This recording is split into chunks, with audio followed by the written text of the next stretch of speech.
A paz do Senhor Jesus para todos. Eu quero dar uma palavra sobre o objetivo deste canal. Eu sou o pastor Carlindo e o objetivo primário é a divulgação da palavra de Deus e trazer conhecimento da palavra de Deus ao povo de Deus e àqueles que também querem conhecer a palavra de Deus. Às vezes tocado em assuntos específicos, em alguns nomes de segmentos religiosos e sobre as práticas religiosas, e o objetivo, eu quero deixar bem claro aqui, que não é de forma alguma ofender física, moralmente, espiritualmente, a ninguém especificamente, nem tampouco ao segmento religioso.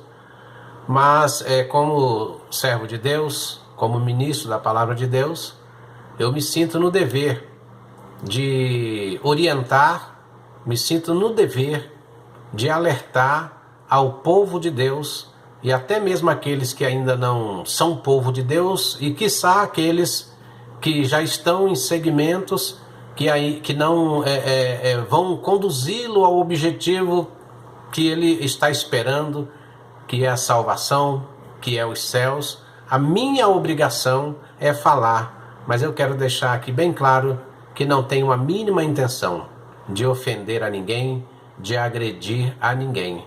Eu falo isso porque tenho visto alguns canais e comentários de pessoas que se sentem ofendidas, que se sentem agredidas, e eu quero deixar aqui o espaço aberto, para as pessoas comentarem, divulgarem, discordarem, e até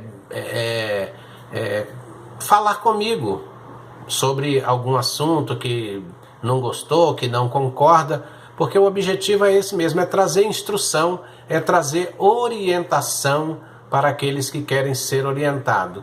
Muitas das vezes nós, como igreja, nos omitimos muito de conhecimentos, ou seja, de ensinamentos, melhor dizendo, que deveríamos estar passando para a igreja.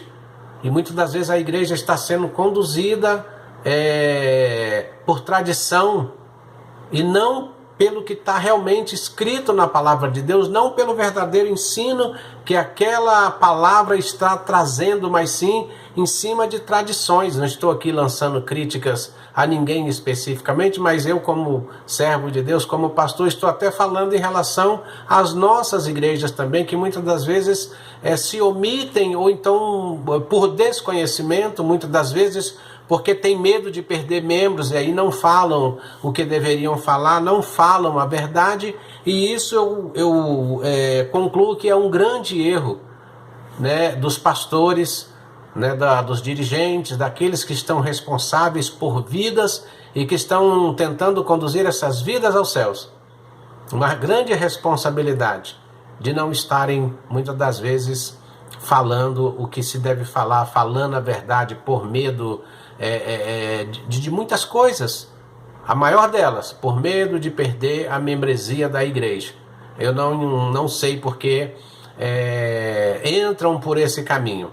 Antigamente era muito mais fácil da gente ouvir sobre o pecado, da gente ouvir as verdades de Deus, do servo de Deus, e hoje está um pouco complicada. Para pregar a palavra de Deus tem muita delicadeza, tem muita gentileza, se prega muita coisa, muita perfumaria. A verdade é essa, e não se fala verdadeiramente aquilo que se deve falar. No vídeo passado, queridos, eu falei que estaríamos falando numa oportunidade sobre o Deus que falava no Velho Testamento. Qual era o Deus que falava no Velho Testamento? Porque nós temos, por tradição, conforme eu estava falando aqui, de dizer que o Deus que falava no Velho Testamento era o Deus Pai. O Deus Filho, o ministério dele é vir à Terra, encarnar e nos salvar. E o Deus Espírito Santo está agora quebrando a cabeça com a gente aí, é o único que está aí na área, quebrando a cabeça com nós outros, e estamos no ministério dele, e os outros dois da Trindade estão lá parados na deles lá. E com esse ensinamento eu quero mostrar que não é assim. Eu quero mostrar para os meus amigos, quero mostrar aí para todos os que assistem, né, o nosso canal, que não é bem assim, que o Deus que falava no Velho Testamento era o Deus Filhos, e nós não vamos aqui somente ficar falando, nós vamos mostrar dentro da palavra de Deus, tá? Pretendo eu fazer esse estudo aqui em duas partes, para não ficar um vídeo muito longo, que senão até enfada, né, as pessoas que estão ouvindo. E eu comecei a falar sobre os mormons, hoje estou falando sobre um outro assunto, para não ficar também a uma sequência enfadonha do mesmo assunto, sobre a mesma coisa. Então nós vamos fazer alternadamente vídeos para que as pessoas possam ouvir sobre diversos assuntos, né, ao mesmo tempo, ou seja, um vídeo sobre um assunto, outro vídeo de outro assunto. Tá bom, queridos? Eu quero começar fazendo a seguinte observação. Em João, no capítulo 1, versículo 18, a palavra de Deus, ela nos diz assim, Evangelho de João, capítulo 1, versículo 18, ela nos diz que ninguém jamais viu o Pai. Está se falando de quê? Do Deus Pai. Mas o Filho unigênito, que está no seio dele, é quem o revelou. Temos aí a primeira passagem falando que ninguém... Desculpem aí a coceira no nariz, né? É assim mesmo. Quem está começando, iniciante é fogo, né? Eu estou começando, é o segundo vídeo. Não tenho experiência com câmeras, mas nós vamos chegar lá em nome do Senhor Jesus. Amém? Então, temos aí a primeira passagem falando que ninguém jamais viu o Deus Pai. Temos também uma outra passagem em 1 João 4,12 que nos diz assim: ninguém jamais viu a Deus. Aqui se refere a Deus Pai. Mas se amarmos uns aos outros, Deus está em nós e em nós é aperfeiçoado o seu amor. Outra passagem ainda em 1 Timóteo, capítulo 6, versículo 17, nos diz assim: aquele que tem ele só a imortalidade e habita na luz inacessível, a quem nenhum dos homens viu, nem pode ver, o qual seja a honra, poder, sempre eterno. Amém. A lei da hermenêutica nos diz que para que uma tese seja defendida e sustentada, ela precisa de no mínimo 2 passagens em livros diferentes para que a gente possa afirmar aquilo categoricamente. Nós temos aqui 3 passagens dizendo que ninguém jamais viu o Pai, ninguém jamais viu o Deus Pai. Parece que nós estamos diante de uma grande contradição, não é verdade? Porque a palavra de Deus nos diz que muitos profetas, homens de Deus, Abraão, Isaque e Jacó, viram a Deus lá no Velho Testamento. E como a igreja tem por tradição falar que lá no Velho Testamento Deus que falava era o Deus Pai, aí sim é que é a grande contradição da coisa em si. Olha só, uma das passagens nos diz o seguinte: quando Abraão tinha 99 anos de idade, apareceu-lhe o Senhor e lhe disse: eu sou o Deus Todo-Poderoso. Anda na minha presença e ser perfeito. Gênesis, capítulo 17, versículo 1. Depois apareceu o Senhor a Abraão novamente lá nos carvalhais de Moré, estando ele assentado à porta da tenda, no maior calor do dia.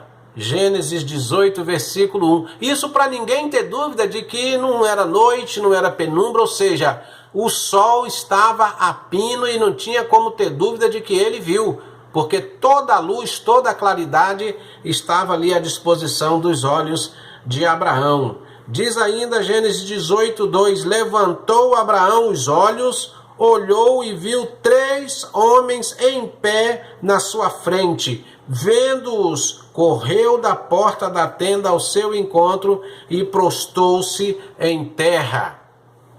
Ainda o versículo 18, o capítulo 18, versículo 8 diz assim: tomou também coalhada e leite e o bezerro que tinha preparado e pôs tudo diante deles, ficando ele em pé ao lado deles, debaixo da árvore, e eles comeram.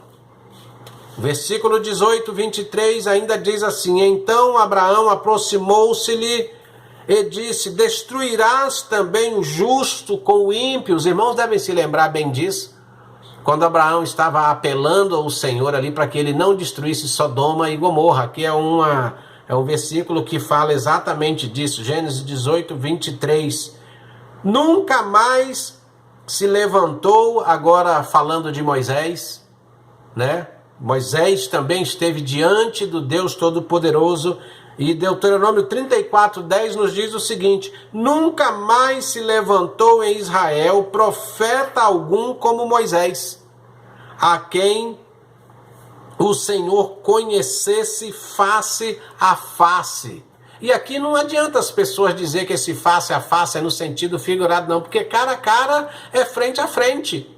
É tete a tete, é um olhando para o outro. Deus estava falando frente a frente com Moisés. Deuteronômio 34, 10, falando que nunca mais se levantou em Israel profeta algum como Moisés, que esteve falando com o Senhor face a face. Olha só Isaías.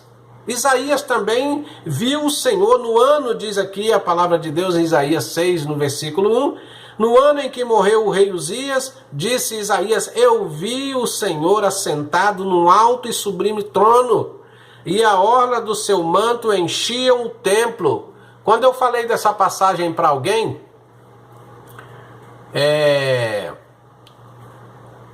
que pertence a uma outra denominação, a outra religião, que não posso chamar de evangélica, ele falou que o Isaías estava vendo ali era anjos. Aí eu falei: não, rapaz, os anjos estavam do lado, ao redor dele, e não era anjinho não era coisa pequena não, era anjo com 6 asas, porque com 2 voavam, com 2 cobriu o rosto, com 2 cobriu os pés. Não era qualquer anjinho não, mas ele não estava com medo dos anjos não, porque esses anjos pegaram brasa lá do altar e trouxeram e purificaram a língua de Isaías. Ele estava com medo daquele que estava sentado no trono, e ele disse: ai de mim que vou perecendo, porque sou homem de lábios impuros e habito no meio de um povo de impuros lábios, e os meus olhos viram o rei, não viram o anjo, viram o rei, o Senhor dos exércitos. Isaías capítulo 6, versículo 5. E olha só que coisa linda, em Êxodo 6:3 a palavra do Senhor nos diz assim, olha só que lindo: aparecia a Abraão, a Isaque e a Jacó como o Deus Todo-Poderoso, mas pelo meu nome, o Senhor, não lhes fui conhecido. Olha só, o Deus Todo-Poderoso aparecendo a Abraão, a Isaque e a Jacó. Mas pelo nome não lhes foi conhecido.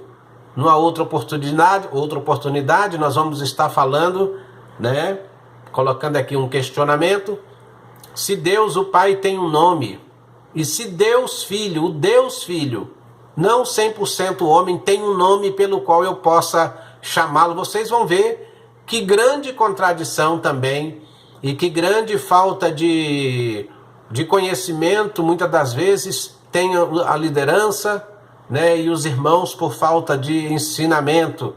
Né? Nós vamos estudar também esse assunto numa outra oportunidade. Em Deuteronômio 34:10, nós já lemos, né, sobre Moisés, né?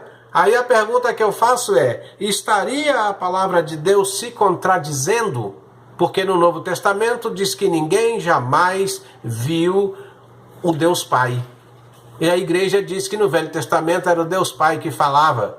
Ele apareceu a Moisés, a Abraão, a Isaque, a Jacó. apareceu a Isaías, né? Ele toda tarde descia para tomar um cafezinho com Adão ali no paraíso. Que Deus é esse? A Bíblia está se contradizendo? Nós vamos comparar depois, no momento mais oportuno, as profecias do Velho Testamento com as profecias, com o cumprimento delas, melhor dizendo, no Novo Testamento. Nós vamos também ler em 1 Pedro 1, 10 e 11, para os irmãos começarem a entender o que é que está acontecendo. Que Deus era esse lá no Velho Testamento que falava pelos profetas, pela boca dos profetas. Que Deus Todo-Poderoso é esse que é o Deus do Velho Testamento. Esse Deus que criou os céus e a terra, tudo que há no céu, tudo que há na terra, seja tronos, principados, potestades, coisas visíveis e invisíveis. Nós vamos ver quem foi que criou tudo isso. E vocês vão se surpreender, os que ainda não sabem vão se surpreender. Viu? Esse Deus Salvador, nosso Senhor e Salvador, ele não é esse Deus tão minúsculo, tão pequeno, que as igrejas pregam, que as igrejas anunciam muitas das vezes por tradição. A tradição tem impedido de que a palavra de Deus venha a aparecer, de que a palavra de Deus venha a ser pregado com toda a verdade. E nós não podemos ficar, como os fariseus, por causa da nossa tradição, anulando a palavra de Deus, anulando o mandamento do Senhor e ensinando, na verdade, aquilo que não são. E aí nós damos brechas com isso para que outras religiões venham dizer que nós estamos perdidos, né? E aí a gente tem que abaixar a cabeça, muitas das vezes, e ficar calado, ou concordar, ou então brigar. Porque se não tem conhecimento, a única coisa que nos resta é brigar, né? Discutir, uma discussão que não vai levar a lugar nenhum. Mas o nosso objetivo aqui não é esse não. Eu vou ler mais uma passagem aqui, para que os irmãos possam começar a se situar aí. Fica em 1 Pedro, capítulo 1, versículo 10 e 11. Os irmãos podem acompanhar comigo aí, tá bom? Desta salvação, diz o versículo 10, inquiriram diligentemente os profetas que profetizaram da graça que vos era destinada, indagando qual tempo ou qual ocasião que o Espírito de Cristo que estava neles indicava ao dar de antemão testemunho sobre os sofrimentos que a Cristo haviam de vir e sobre as glórias que o seguiriam. E veja que o apóstolo Pedro, ele está aqui falando que quem falava pela boca dos profetas, o versículo 11, era o Espírito de Cristo. O Deus Filho é quem falava pela boca dos profetas. Diz aqui o versículo 11, indagando qual tempo ou qual ocasião que o Espírito de Cristo que estava neles, nos profetas. 1 Pedro, capítulo 1, versículo 10 e 11, já nos começa a mostrar que quem falava por meio dos profetas era o Deus Filho. Para muitos, uma surpresa. Mas os irmãos vão entender isso claramente e vão ver qual o tamanho do nosso Senhor e Salvador Jesus. É imensurável. Ninguém pode medir o tamanho desse Deus. É um Deus grandioso, é um Deus poderoso, muito maior, infinitamente maior do que tudo. Esse é o verdadeiro Deus, é o todo-poderoso Deus. Essa é a primeira parte dessa palavra. E se Deus permitir, amanhã nós estaremos gravando a segunda parte desse assunto, né? Ou então a segunda e última parte desse assunto, porque tem muitas leituras da palavra de Deus e isso demanda um tempo maior. Quero agradecer a colaboração de todos, a paciência de todos e desejar que Deus abençoe rica e poderosamente a vida de cada um de vocês. Amém? Boa noite, fiquem na paz do Senhor Jesus.